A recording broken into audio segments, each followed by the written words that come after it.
Fala sócio, tudo bem? Vamos aí para o estudo do terceiro trimestre de 2020 da Centauro. Lembrando que isso é um vídeo sem edição, não tem que só, então foca no conteúdo que é mais importante, perdão por qualquer tropeçadinha, tá bom? Vamos aqui os principais destaques da Centauro. A Centauro é uma empresa pouco coberta aí pelo mercado, por algum motivo, né? Que eu não sei qual, mas eu acho um case bem interessante, porque é um varejo diferenciado, né? Se você não viu ainda o vídeo que eu gravei sobre a Centauro, a análise completinha dela, eu vou deixar o link aqui em cima, mas ela é um case bem diferenciado, porque ela trabalha no varejo esportivo, né? Deixa eu só contextualizar algumas coisas antes da gente ir para análise aqui.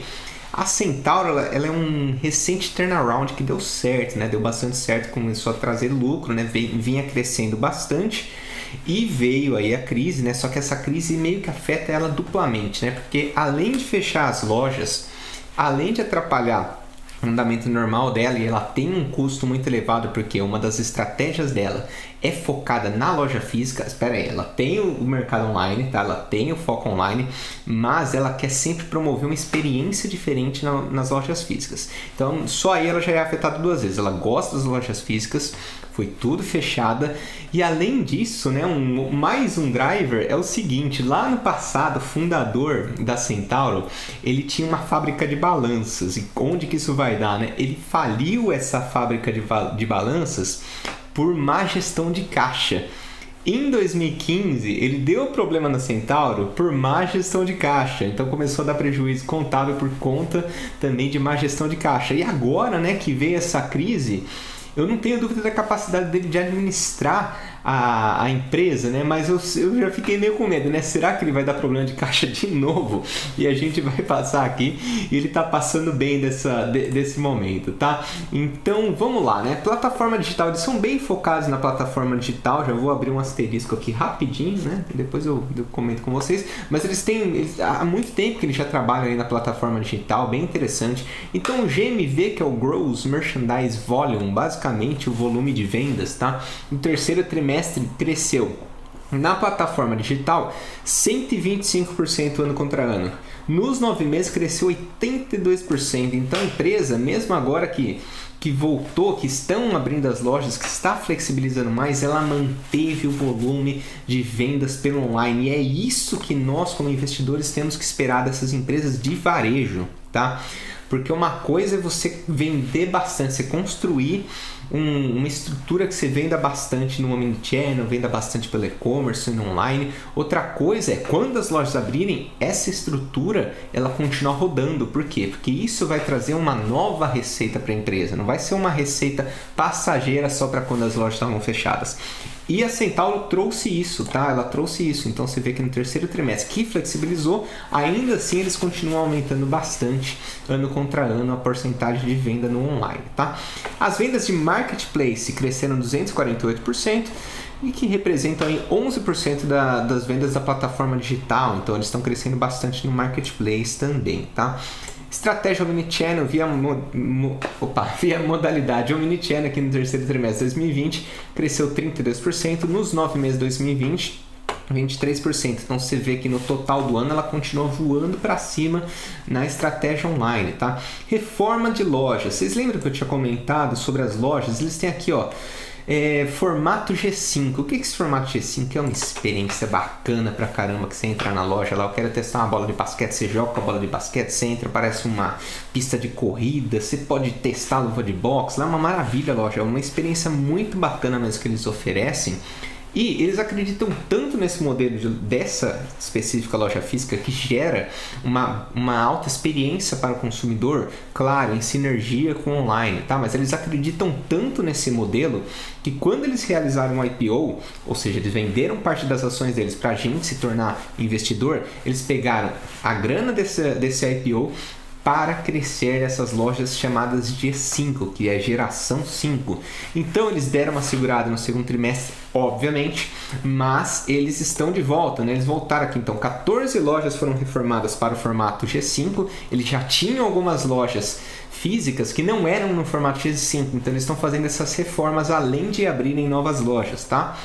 6 lojas foram reformadas somente no terceiro trimestre de 2020, que aponta aí uma retomada da empresa na estratégia dela.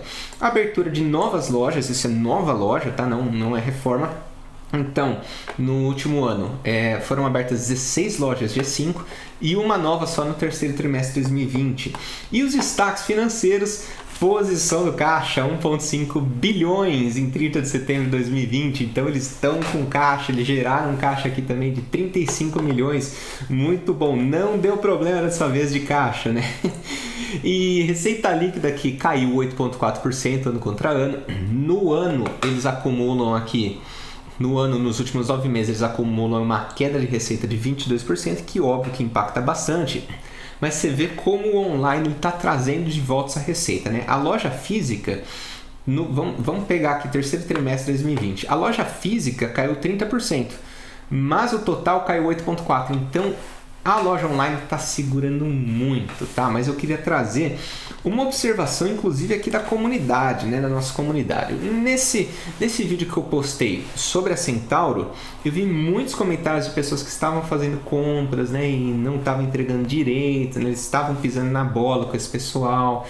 Infelizmente, né? Pelos relatos que eu tive, claro que é uma amostragem muito pequena, né? Pelo tanto de inglês que eles têm, mas infelizmente, pelos relatos que eu tive, eles não deram conta de passar por essa crise entregando um bom serviço. Talvez eles tenham dado conta como empresa, sobrevivendo, mas entregando um bom serviço para o cliente, infelizmente, talvez eles tenham perdido uma chance aí de sair muito mais forte aí no futuro, tá? Então fica aqui minha crítica. Eu gostaria, na verdade, de saber, né, realmente se isso foi uma amostragem muito pequena que eu peguei ou se de fato isso aconteceu. Então, se vocês quiserem deixar aqui nos comentários, se vocês tiverem alguma experiência com a Centauro nesse período, por favor, contribua aí para que a gente tenha mais informações, tá?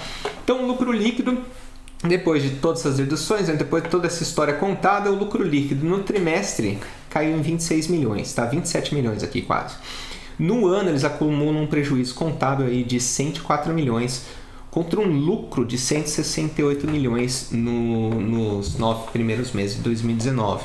Então sim, amargou um prejuízo aí, mas com uma posição de caixa de 1,5 bilhão, você vê que ela está sobrevivendo sim a esse período delicado, essa crise, uma das maiores crises, provavelmente a maior crise da nossa geração. Aparentemente ela sobreviveu e deve voltar aí aos patamares normais, tá? Então eles até colocam aqui, desconsiderando alguns efeitos não recorrentes que houveram, o lucro seria de menos 15 ao invés de menos 26, o que não é tanta coisa assim, né? Mas beleza. Os não recorrentes, eles são recorrentes de certa forma, né? Meio que o imprevisível é previsível, sabe? Bom, mensagem aqui da administração. Então, desde agosto eles estão com um EBITDA positivo, isso é muito bom. Então eles já estão trazendo lucro operacional novamente. E lembrando que agosto, né, julho fez parte desse trimestre, do terceiro trimestre, né? Em julho estava tudo fechado, agosto eles voltaram a abrir, setembro eles estão abrindo mais ainda, estão quase 100% com as lojas abertas, tá? Mas ainda com bastante restrição de locomoção dos clientes, restrição de horário de funcionamento, tá? Mas então aqui desde agosto, EBITDA positivo, que aponta o seguinte, ó, se o mundo voltar ao normal, a gente volta a dar lucro como se nada tivesse acontecido, maravilha. NPS retornando aos níveis pré-pandemia, o que meio que reforça o que eu disse, né? Então, na crise, o NPS foi lá para baixo. O NPS é uma medida de qualidade da empresa, né? Você vai lá e você julga de 0 a 5, você negativa a nota, 6, 7, 8 você neutraliza, 9, 10 você positiva essa nota. Eles perderam um pouquinho do NPS durante a crise, mas agora estão voltando a níveis pré-pandemia. Legal. Em novembro, então, grande acontecimento que eles confirmam a aprovação junto ao CADE da transação da Nike Brasil. Ainda existia aí uma pendência do CADE para essa transação. O que é essa transação? A Centauro está comprando a Nike? Não, ela está comprando o licenciamento, os direitos de uso de marca da Nike no Brasil. Então o que isso reflete? Todo mundo que vender Nike no Brasil, a Amazon, a Magazine Luiza, Via Varejo, vendeu alguma coisa da Nike, vai pagar uma graninha para a Centauro. Isso é muito interessante. Ela tem outras marcas licenciadas também, como por exemplo Barcelona. Você compra uma camiseta do Barcelona, de qualquer lugar você está dando uma merrequinha lá para a Centauro também, tá? Então por isso que eu falo, é um varejo diferenciado, né? E está sofrendo bastante, principalmente agora, né? Ninguém está comprando chuteira, comprando camiseta para quê? Para não poder jogar, né? Para não ir no estádio. Então eles estão sofrendo muito nessa parte esportiva, tá? Mas aparentemente estão voltando muito bem.